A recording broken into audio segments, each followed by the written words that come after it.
Hey, I died. What we on today? Cause my FYP says I should be napping, not moving. Nah, Milo. We on the same thing we on every day. Look good, feel good, and stay unbothered. Period. Let's go be the main characters. Before we are born, before we speak our first word, we inherit something invisible. Not just eye color or the curve of a smile, but memories written in the body, histories of survival, scars from wars never fought by us, and burdens we carry without knowing why. This is the story of inherited pain and the human fight to break free. Hey everyone, welcome. I'm Ada, and this is my partner in curiosity, Milo. Yes, sir. And tonight we're going deep into a story most of us don't even know we're living. Ancestral pain, generational trauma, the science, the stories, and the survival. And don't worry, we're not gonna make it all heavy.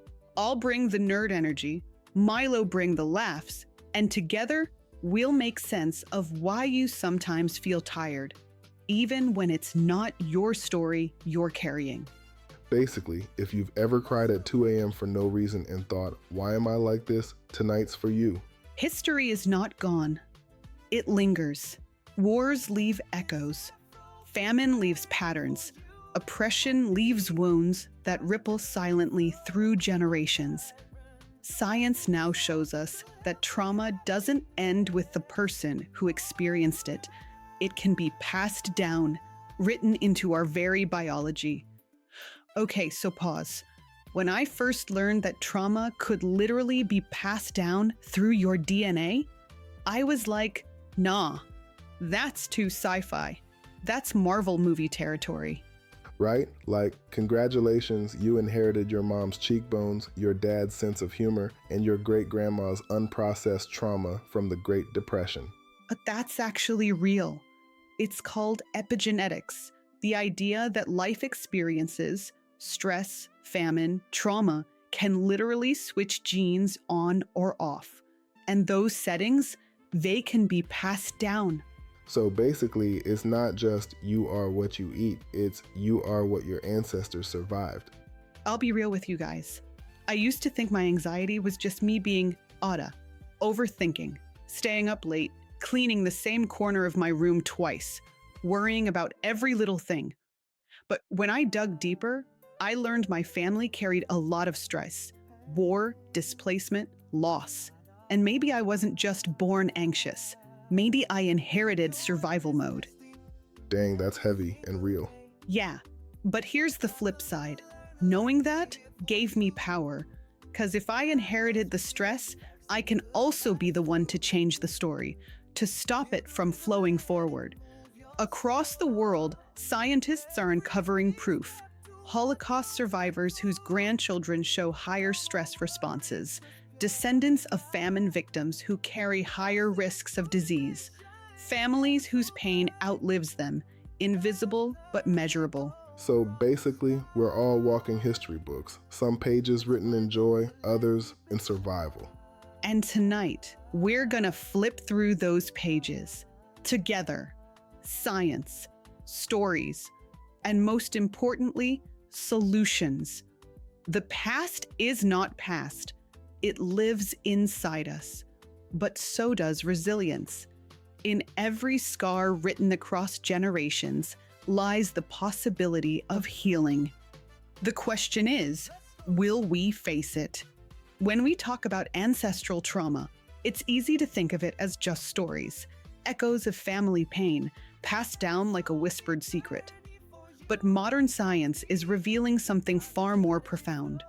Trauma doesn't just live in memory. It can leave imprints on the body, in the nervous system, and even in our genes. Okay, y'all, this is the part where my inner nerd jumps out. Like science time. We're about to get into epigenetics. Milo, you ready? Baby, I barely passed high school biology. You say epi what now? Sound like a new skincare line? Not skincare. Epigenetics. Basically, it's how your environment and experiences can switch genes on or off. The genes are still there, but the way they express themselves changes, sometimes for generations. So you mean my grandma's stress from raising 10 kids could be the reason I cry when my DoorDash is late? Exactly, Boo. Your tear ducts? Sponsored by Generational Stress. Y'all, check this out. Research on kids of Holocaust survivors shows that the trauma their parents went through actually changed how their stress hormones work. And get this, those changes are real, measurable, and yeah, they get passed down. Crazy, right? In other words, the scars of trauma may be carried not just in stories, but in biology itself. Take Maya, a 32-year-old teacher in Atlanta. She described feeling an almost crippling anxiety whenever she walked into a bank. On paper, there was no reason. She had good credit, a stable job.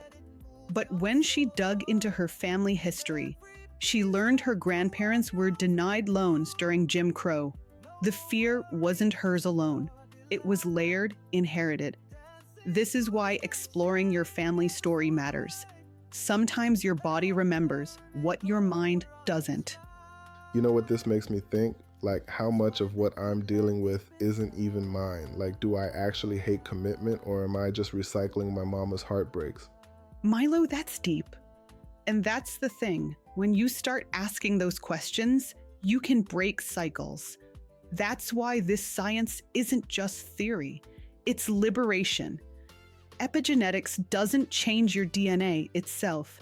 Instead, it places little chemical markers on top of genes. These markers act like highlighters, signaling which genes should be active and which should stay silent. Stress, famine, war, racism, all of these can leave markers that influence not only your health, but your children's and their children's. When you look at Black communities today, the higher rates of hypertension, anxiety, even shortened lifespans, they're not random. They are directly linked to the trauma of slavery, segregation, systemic racism, and the way those experiences echo across generations. Studies show trauma in Black communities doesn't just come from the past. It compounds with ongoing systemic inequities. This creates a feedback loop where inherited pain meets present struggles. This is why talking about ancestral trauma isn't just history, it's survival, it's justice. Quick check-in, y'all. Do you ever notice something you struggle with that feels bigger than you? Drop it in the chat. I'll read a couple out loud. The science of epigenetics shows us that trauma can echo through bloodlines, but it also gives us hope. If pain can be passed down, so can healing. And that's exactly where we're headed next. Because if we've inherited the struggle, baby, we can also inherit resilience. Stick with us. The echoes of our ancestors don't always announce themselves loudly. Often, they whisper in the choices we make, the relationships we repeat, the fears we carry without knowing where they came from. Okay, fam, let's be real. How many of y'all have dated somebody and thought, wait, this feels familiar? Like, same drama, different face. That's not just bad luck. Sometimes you're living out patterns that were passed down like grandma's cornbread recipe, except it's trauma flavored. And let's not act like Ahada's exempt. I swear every holiday she turns into her mama, stressing about decorations, yelling at me to hang lights straight, burning herself out. Don't expose me like that, Milo. But he's right. That's a pattern. My mom stressed because her mom stressed. Generations of women holding everything together until they crack. What we see is that trauma responses can echo across generations. The children of trauma survivors often carry hypervigilance, anxiety, and fear, even without experiencing the original events. The science confirms what families have always known. Pain leaves fingerprints, and they don't fade quickly. In Black communities, generations still feel the weight of slavery, segregation, and systemic racism. Even without living through those times, descendants carry heightened stress responses, a survival adaptation that continues long after the immediate danger. Like, my grandma always told me, keep your head down, don't cause trouble. That was her way of surviving. But now, sometimes I notice I shrink back in situations where I should stand tall. That's an echo of her survival mode. Okay, quick check-in. Have y'all ever noticed something you do, maybe a fear, a habit, or even how you argue, that feels bigger than you? Drop it in the comments. We want to see those patterns. And don't lie, somebody's grandma's still keeping plastic on the couch in 2025, and y'all don't even know why. All right, class, today's mini homework. First, recognize, notice the pattern. Next, reflect, ask, where did this come from? Finally, release, meaning decide if it's still serving you. If not, let's not carry grandma's stress into 2050. Translation: break up with your family's toxic habits, but keep the good potato salad recipe. Don't mix those up. Recognizing ancestry patterns is only the beginning. The real power comes when we choose to heal, not just for ourselves, but for every generation that follows. Up until now, we've explored the weight of inherited pain, the invisible scars our ancestors carried, and how those stories continue to shape us. But there is hope. Cycles can be broken, and healing doesn't just transform one life, it ripples through generations. Okay, y'all, this is the part where I get hype. Because yes, ancestral trauma is heavy, it's deep. But Beatty, healing is powerful. Healing is like you taking the baton from your ancestors, saying, I see you, I honor you, but we gonna write a new story from here. Say that louder, Ada, cause healing is not just about self-care and bubble baths. No, baby, it's about doing the work, facing the ugly. And you know I love a cute bath bomb, but healing requires sweat, tears, and therapy too. Therapies like EMDR, narrative therapy, and family systems work have shown profound impact in helping people process inherited trauma. By reframing ancestral stories, we reduce the unconscious power they hold. Even mindfulness and meditation, tools rooted in ancient practices, allow individuals to observe their patterns without judgment. And that awareness is the first step to change. Listen, when my therapist first told me I might be carrying stuff from before I was even born, I was like, girl, excuse me? I wasn't even there. But then, it started clicking. My fear of scarcity?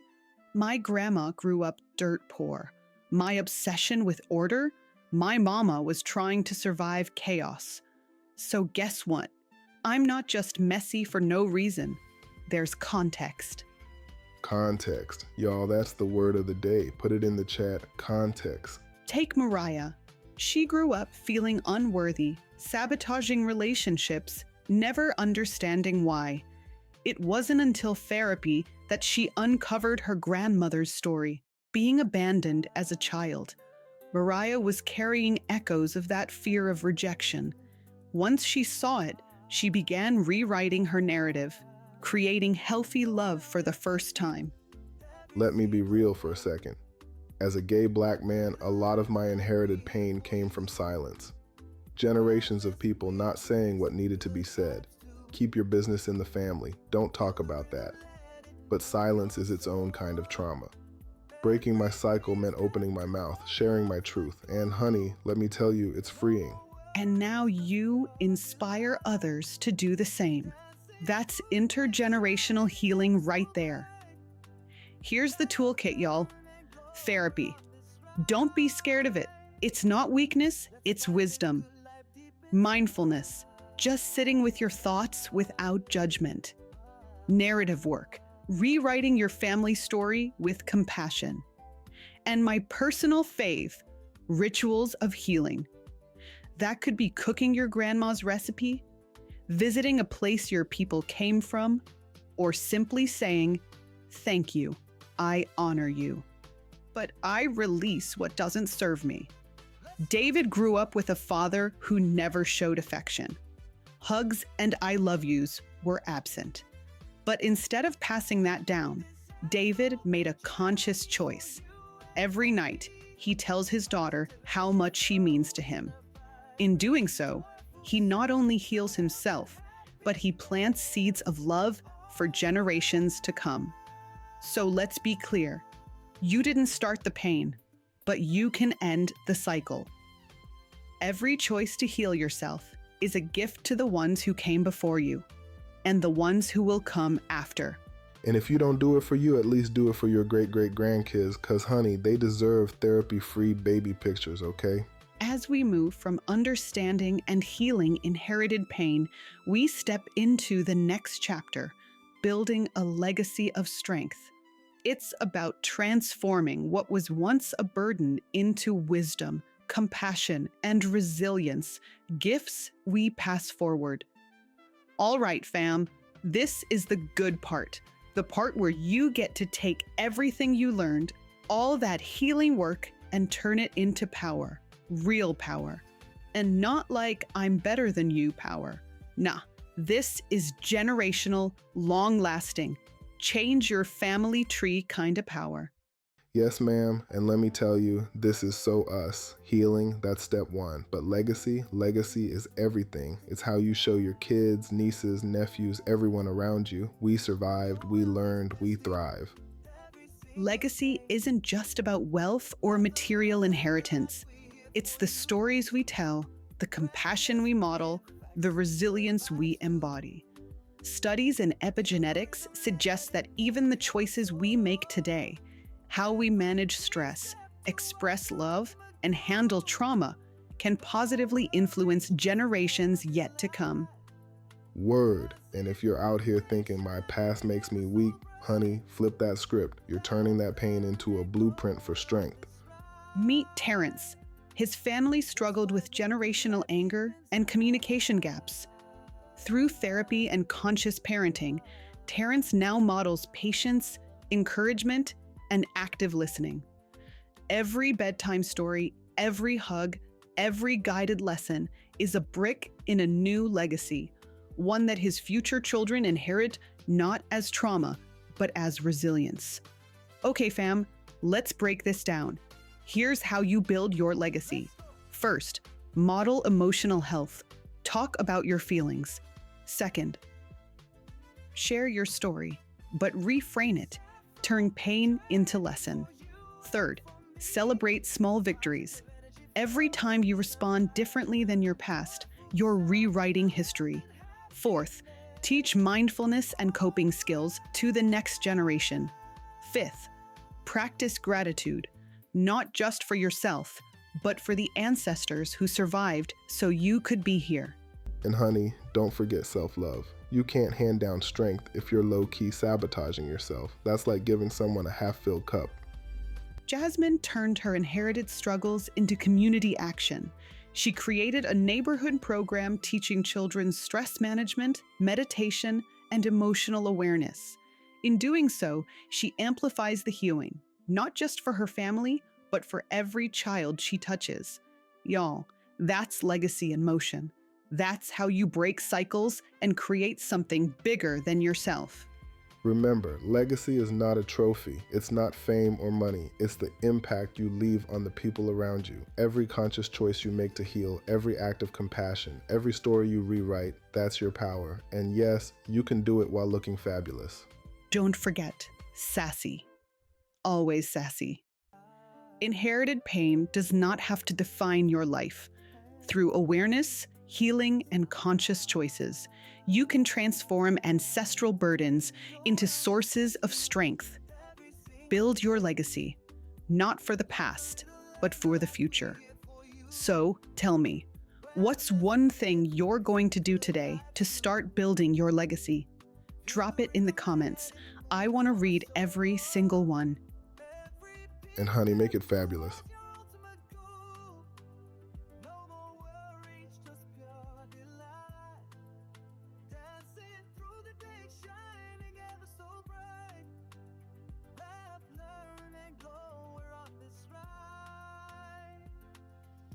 find the good life deep inside.